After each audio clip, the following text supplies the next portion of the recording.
Bonjour à tous, alors aujourd'hui je vous propose un petit exercice d'étude de fonctions avec de l'exponentielle.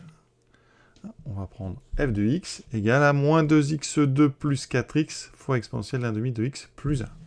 Voilà. Et donc, expression de la dérivée et variation de f. Capable de dériver une telle fonction, il faut connaître deux formules.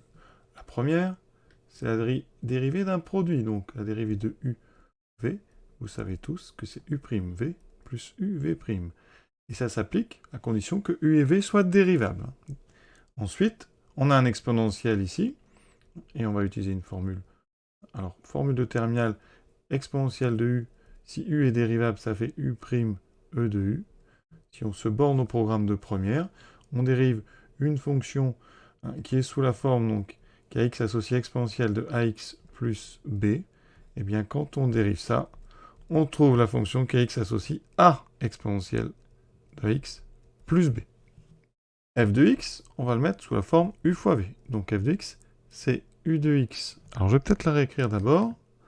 C'est donc moins 2x2 plus 4x exponentielle d'un demi de x plus 1. Ici, vous repérez bien votre u de x. Ici, votre v de x. Alors u de x est très simple à dériver. U', c'est la dérivée d'un polynôme, moins 2 fois la dérivée d'x2, donc moins 2 fois 2x, ça fait moins 4x. Dérivée de 4x, ça fait 4. On fait bien attention. Ensuite, bien la dérivée de v. Et bien ici, on a exponentielle 1 demi de x plus 1. Donc, je dérive 1 demi de x plus 1. J'ai donc un 1 demi qui va sortir 1 demi d'exponentielle 1 demi de x plus 1. Sinon, formule de première. Ici, vous avez du ax plus b, avec ici le a qui vaut 1 demi, et le b qui vaut 1. Donc la dérivée, vous voyez, il y a un a ici qui va être devant, donc ce fameux 1 demi. Et on applique la dérivée d'un produit.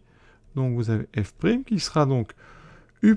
Alors on va écrire u', moins 4x plus 4, fois v, exponentielle 1 demi de x plus 1, plus, donc uv', moins 2x2 plus 4x, fois 1 demi d'exponentielle 1 demi de x plus 1.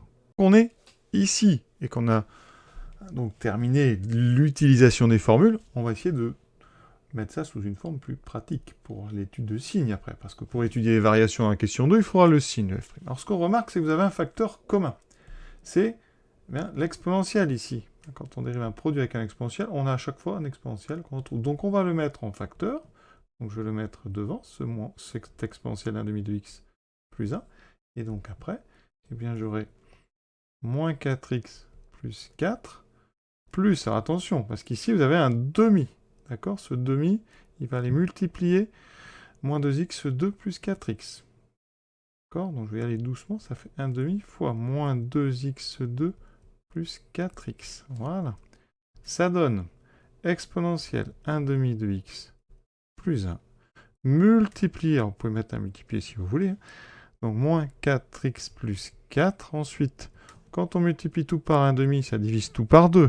Donc il va me rester, le 2 va disparaître, moins x2, et 4x va être divisé par 2, plus 2x. Vous voyez qu'au final, f' de x, et là on a dérivé quel que soit, ça c'est un symbole, quel que soit x appartenant à R, f' de x, eh bien c'est exponentielle 1 demi de x plus 1, multiplié par, ici on va mettre le x carré d'abord, moins x2, moins 4 plus 2x, moins 2x, plus 4. Et souvent, on préfère écrire d'abord le polynôme. Et voilà donc l'expression de la dérivée de cette fonction f. Pour étudier les variations de f, vous savez qu'il faut étudier le signe de sa dérivée f'. Et f', on l'a mis sous une forme assez agréable, un produit, signe d'un produit, mais il faut le signe de chacun des facteurs. Et il se trouve que, eh bien, on a un facteur qui est un exponentiel. Or, on sait que pour tout donc x réel, exponentielle x est toujours strictement positif. Donc, quel que soit ce que vous mettez dans un exponentiel, eh bien, ça sera positif. Donc exponentielle de 1 demi de x plus 1, c'est aussi strictement positif pour tout x réel. Ça, c'est très important. Toutes les parties exponentielles de quelque chose, c'est strictement positif. Donc, f'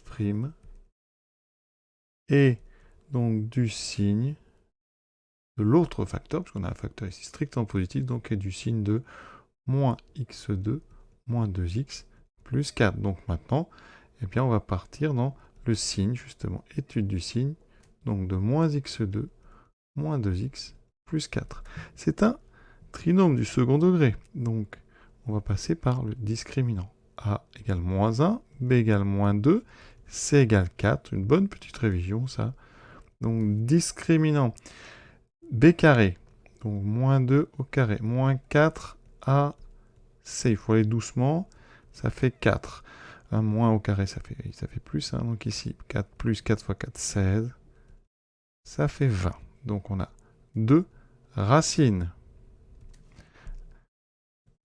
Je vous les rappelle, la première, ça sera x1 moins b, donc moins 2. Hein. Donc ça fera plus 2 moins racine carrée de 20 sur 2a, donc sur moins 2. Alors là, on va simplifier un petit peu. Racine de 20. Alors je vais le faire à côté.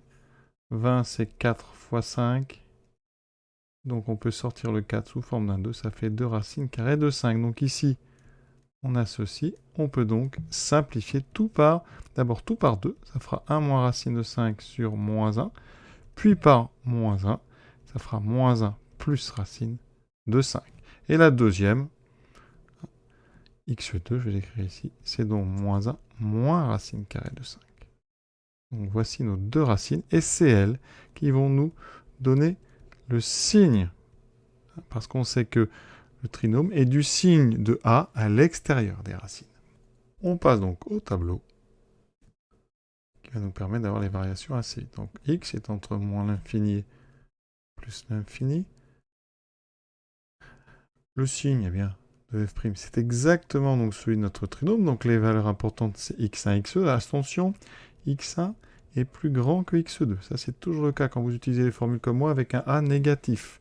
Donc vous allez mettre x2 d'abord. Moins 1, moins racine de 5. Moins 1, plus racine de 5. Ce sont les racines, donc c'est là où la dérivée va s'annuler. Et ici, signe de a à l'extérieur, donc a est négatif, donc à l'extérieur, on aura moins plus. Donc voici, l'exponentielle, on l'a dit, est strictement positif, donc ne change pas le signe.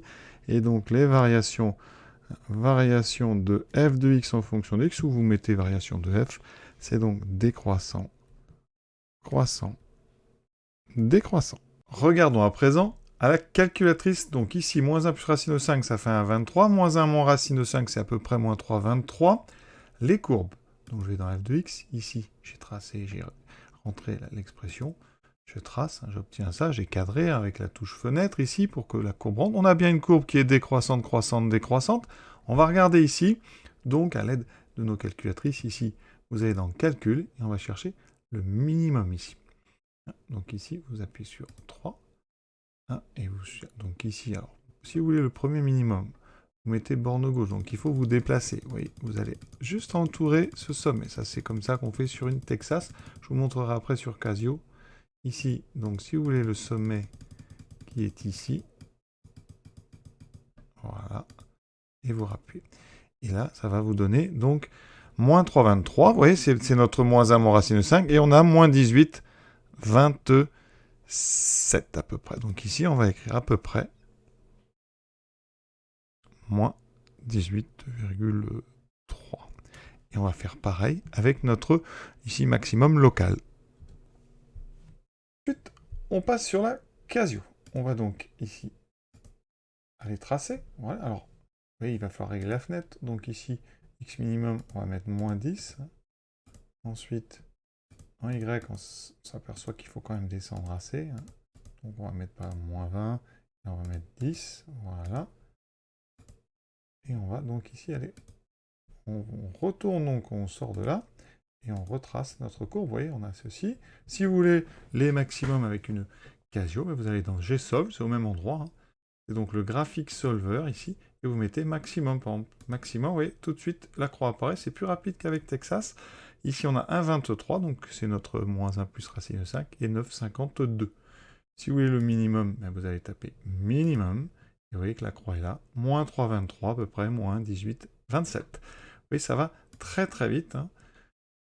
Je vous montrerai dans d'autres exercices tout ce qu'on peut faire avec ce solver graphique, mais vous voyez, on a donc bien vérifié avec nos deux modèles ici les variations qu'on a trouvées. Donc de cet exercice, alors, pour étudier des variations, donc d'abord on repère le type de fonction qu'on a dérivée. C'est une fonction produit, donc on utilise la dérivée d'un produit, on avait une petite exponentielle dedans, on met ça sous une forme plus factorisée possible, ici on a factorisé par l'exponentielle. Important, un exponentiel, c'est toujours strictement positif, donc dans les tableaux de signes, s'il est en facteur, il ne gêne pas du tout.